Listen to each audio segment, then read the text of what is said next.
तो दोस्तों आज हम जिस नाटक के बारे में बात करेंगे, अगर हम उस नाटक के रचनाकार के बारे में बात करते हैं तो हमारे आधुनिक हिंदी साहित्य के पितामह के दृष्टि से और आधुनिक हिंदी साहित्य की प्रतिष्ठा की दृष्टि से उनका नाम काफ़ी आगे है। अगर हम साहित्यिक क्षेत्र में उनके योगदान के बारे में बात करते हैं दोस्तों, ना हम कभी भूल सकते हैं, ना साहित्य उन्हें कभी भूल सकता है। उनके नाम से आधुनिक साहित्य का पहला युग भी है और मैं बात कर रही हूँ भारतेंदु हरिश्चंद्र जी के बारे में। तो अगर हम बात करते हैं अंधेर नगरी नाटक के बारे में, तो प्रसाद पूर्व नाटकों में से एक प्रसिद्ध नाटक के रूप में यह नाटक प्रतिष्ठित है। तो दोस्तों आज हम पहले तो इस नाटक के महत्वपूर्ण बिंदुओं के बारे में चर्चा करेंगे, उसके बाद हम चलेंगे इस नाटक की पात्र परिचय के पास और फिर हम बात करेंगे जो महत्वपूर्ण पंक्तियां हैं इस नाटक के उसके ऊपर, क्योंकि आपको पता है कि पंक्तियां कितनी ज़्यादा महत्वपूर्ण होती है, क्योंकि परीक्षा में अक्सर पूछी जाती है। तो देर किस बात की है दोस्तों, चलिए आज की आलोचना शुरू करते हैं। तो दोस्तों यहाँ पर आप सबके सामने पहले जो हम चर्चा कर रहे थे ना अंधेर नगरी नाटक के जो सारांश के बारे में, उसी नाटक के जो सारे के सारे इम्पोर्टेंट पॉइंट्स है यहाँ पर, यानी कि इस वीडियो पे हम चर्चा करेंगे। तो हाँ दोस्तों, मैं पहले आपको बता दूं कि ये नाटक के जो पॉइंट्स के बारे में, हम इस नाटक के जो इम्पोर्टेंट पॉइंट्स के बारे में हम बात कर रहे थे करेंगे अब, वो सिर्फ और सिर्फ नेट एग्ज़ाम के लिए नहीं है, ये सारे के सारे उन एग्ज़ाम के लिए हैं, यानी कि सारे के सारे उन परीक्षाओं के लिए हैं जिसपे लगा हुआ है हमारा ये नाटक अंधेर नगरी, भारतेंदु हरिश्चंद्र जी का ये प्रसिद्ध नाटक अंधेर नगरी। जिन सारे परीक्षाओं में लगा हुआ है उनमें आपको उन परीक्षाओं में मदद मिलेगी अगर आप ये वीडियो देख रहे हो। तो पहले हम याद रख लेते हैं अंधेर नगरी नाटक का जो प्रकाशन हुआ था वो कब हुआ था। याद रखिए 1881 ईस्वी पर, याद रखिए आप सन 1800, यहाँ पर मैं दी भी हुई हूँ, सन 1881 ईस्वी पर अंधेर नगरी नाटक का प्रकाशन हुआ था। अब देख लेते हैं इसके जो पॉइंट्स हैं, क्या क्या आपको याद रखनी है इस नाटक में मुख्य रूप में। चलिए देख लेते हैं। तो पहले आपको याद रखने हैं दोस्तों कि ये 6 अंक, इस नाटक में आपको 6 अंक देखने को मिलते हैं। याद रखिए अंधेर नगरी नाटक में आपको कितने अंक देखने को मिलते हैं, 6 अंक।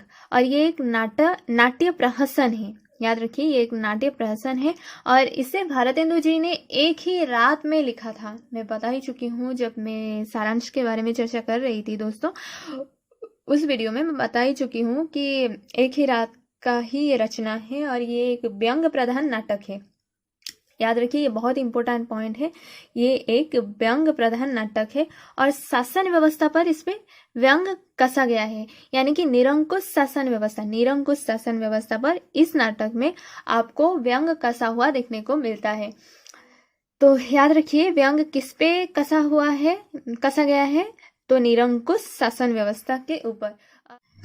जैसे कि हमको पता है कि एक ही रात में उन्होंने इस नाटक का जो रचना है वो किया था, तो एक ही रात में किस वजह से किया था वो भी आपको याद रखने की जरूरत है। तो दोस्तों भारतेंदु जी ने इसकी, यानी कि इस नाटक की अंधेर नगरी की जो रचना है ना, वो एक ही रात में किया था और बनारस के हिंदू नेशनल थिएटर, याद रखिए यहाँ पर दिया भी हुआ है मैंने कि बनारस के हिंदू नेशनल थिएटर के लिए उन्होंने किया था और एक ही रात में किया था वहां पर प्रदर्शन के लिए। बनारस के हिंदू नेशनल थिएटर में प्रदर्शन के लिए एक ही रात में उन्होंने अंधेर नगरी नाटक का जो रचना है वो उन्होंने किया था और ये एक मौलिक नाटक भी है। याद रखिए ये एक प्रसिद्ध मौलिक नाटक है भारतेंदु हरिश्चंद्र जी की। तो दोस्तों इम्पोर्टेंट पॉइंट्स के बाद हम अब बात करने जा रहे हैं पात्र परिचय के ऊपर, यानी कि कौन कौन से पात्र इस नाटक में हमें देखने को मिलते हैं। तो देर किस बात की है दोस्तों, चलिए पात्रों को जान लेते हैं।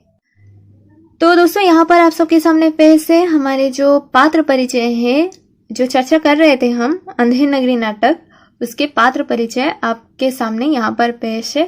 तो याद रखिए पहले आप कोई भी विधा पढ़ रहे हो, सिर्फ नाटक के बारे में बात नहीं कर रही हूँ।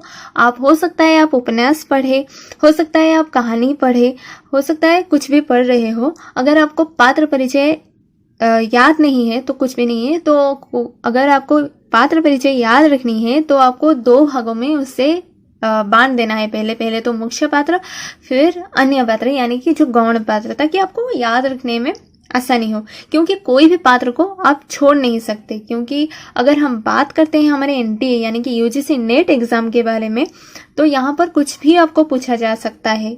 ऐसा नहीं है कि आपको सिर्फ और सिर्फ आपका जो पात्र परिचय में आता है, जो मिलावट के लिए भी आता है, उसमें सिर्फ और सिर्फ आपका मुख्य पात्रों के ऊपर केंद्रित रहेगा, नहीं, वो कोई भी पात्र हो सकता है। तो आप पहले उसे 2 भागों में बांट लीजिए। कोई भी विधा आप पढ़ रहे हो तो मुख्य पात्र अगर हम इस नाटक में देखते हैं तो याद रखिए 3 ही हैं, और जिनके बारे में हम ऑलरेडी जो बात कर रहे थे, यानी कि जो सारांश के बारे में चर्चा कर रहे थे, तब हम चर्चा कर चुके हैं। तो महंत जो कि एक साधु एवं गुरु भी है, याद रखिए ये मुख्य पात्र के हिसाब से इस नाटक में आपको देखने को मिलते हैं। उनके अलावा उनके 2 शिष्य यानी कि गोवर्धन दास और नारायण दास, 2 शिष्य आपको यहाँ पर देखने को मिलते हैं। महंत के 2 शिष्य है। गोवर्धन दास जो कि महंत का शिष्य है, जो कि लोभी है, और इनके ही इर्द गिर्द आपको ये नाटक घूमता हुआ नजर में आता है। और नारायण दास ये दूसरा शिष्य है महंत जी का, और ये आज्ञाकारी है। अब हम देखते हैं इस नाटक के अन्य यानी कि गौण पात्र कौन कौन है, जो कि आपको इसके बाजार के जो दृश्य आपको देखने को मिलता है उसमें आपको देखने को मिलेंगे। तो पहले तो नाम आता है घासीराम, जो कि एक चना बेचने वाला। ये सारे के सारे दोस्तों ये दुकानदार ही है, याद रखिए। घासीराम जो कि चना बेचने वाला एक दुकानदार है।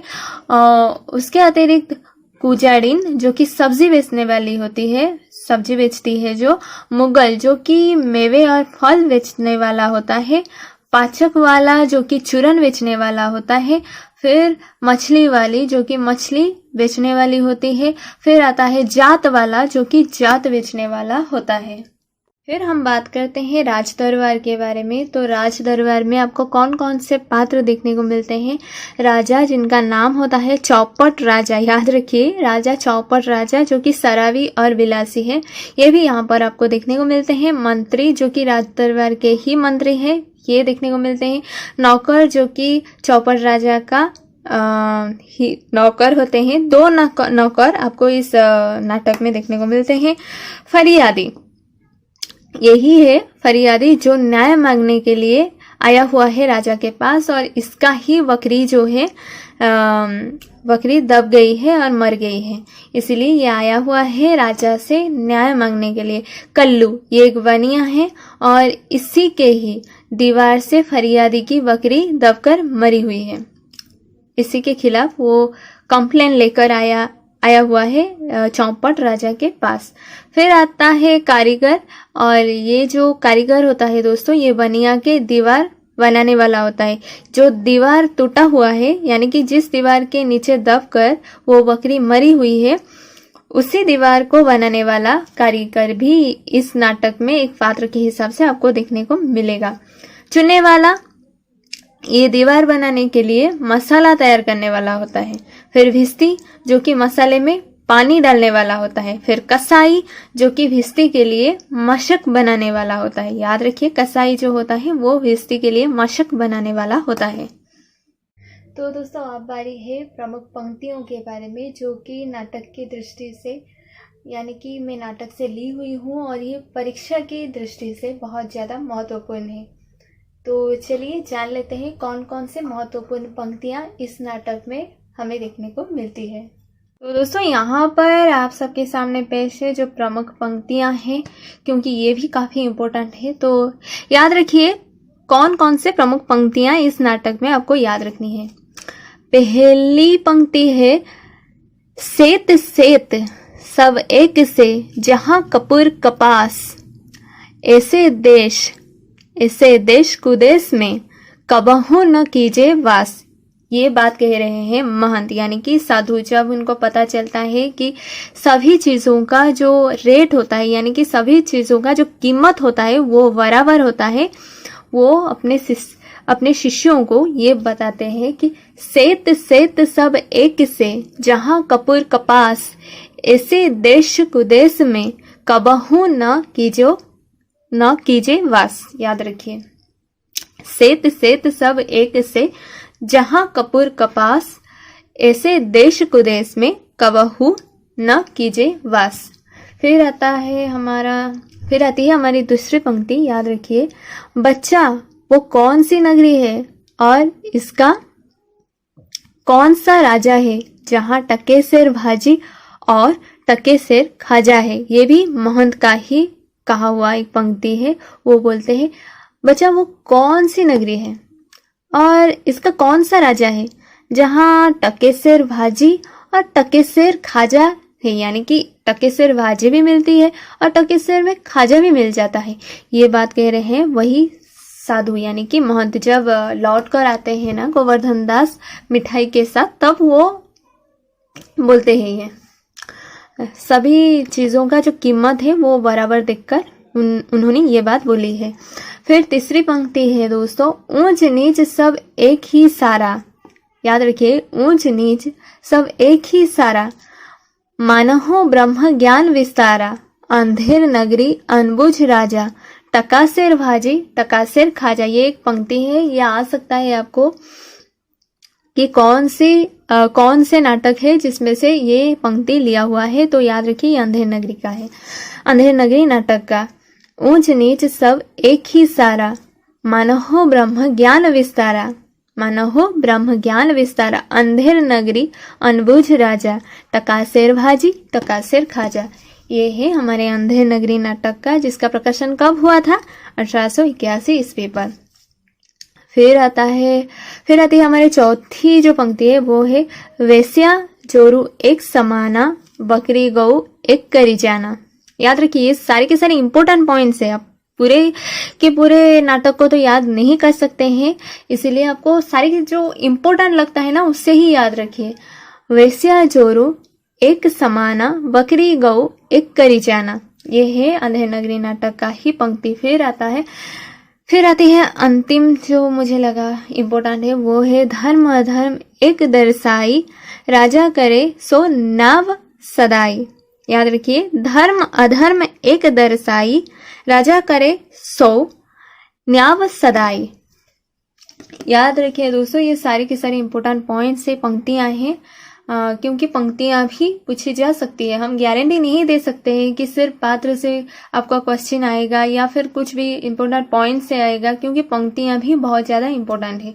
तो आपको सारी की सारी चीज़ याद रखनी जरूरी है। वैसे तो हर चीज़ आपको याद नहीं रहेगी, पर जो इम्पोर्टेंट लगता है, कोई भी विषय आप पढ़ रहे हो, आपको जो भी चीज़ इम्पोर्टेंट लगता है आप उसे याद रख लीजिए। दोस्तों, उम्मीद है आज की वीडियो आपको जरूर पसंद आई होगी। अगर आपको कोई भी सवाल मुझसे पूछने हो तो आप मुझे मेल कीजिए, मैं वादा करती हूँ आपकी ईमेल की रिप्लाई ज़रूर दूंगी। हाँ दोस्तों, अगर ईमेल के अलावा आप किसी दूसरे सोशल साइट के थ्रू मेरे साथ जुड़ना चाहते हैं तो आप फेसबुक, इंस्टाग्राम और ट्विटर के ज़रिए भी मेरे साथ जुड़ सकते हैं, जिसकी लिंक मैं दे रखी हूँ नीचे डिस्क्रिप्शन बॉक्स में, आप वहाँ से ले सकते हैं। आप सबके साथ बहुत जल्द मुलाकात होगी दूसरी नई वीडियो के साथ। तब तक के लिए नमस्ते।